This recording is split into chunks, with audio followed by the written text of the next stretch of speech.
This is verse 5 of the 8th chapter of the Gospel of Matthew.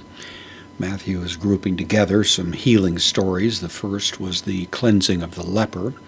Mark adds that even though Jesus had enjoined this leper to keep it to himself, to go straight to the priest, that the leper nevertheless spread the news widely, which tended to create a problem, increasing the number of people that were following along in connection with Jesus' ministry.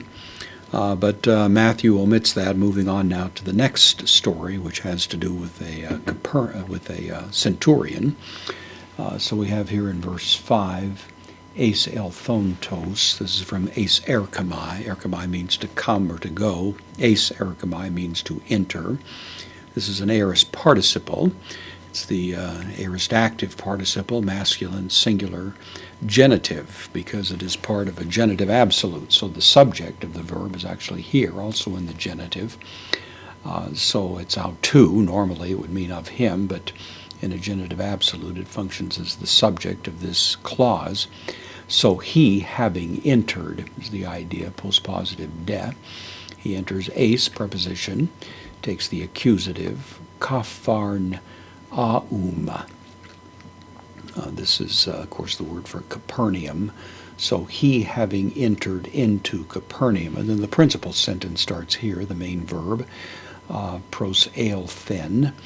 This is from pros erchomai, to come to, is the idea. Again, it's the aorist, so it's the third person singular, aorist active indicative. So he came to him. Pros eilthon takes the dative, so we have the dative pronoun here. He came to him, and then the subject of that verb is here, hekaton tarkos. You recognize the archos there is the word for a ruler. Archon is the idea. The hecaton at the beginning is related to the word for 100. So a ruler of 100 normally comes over into English as centurion. Generally a military officer who is in round numbers responsible for 100 men. So this one comes to him, parakalon, from parakaleo, means to call in or to beseech, to seek some kind of assistance. That's the idea, one who is called in. So he beseeches him or calls him. The object of it is auton. So came begging him or beseeching him.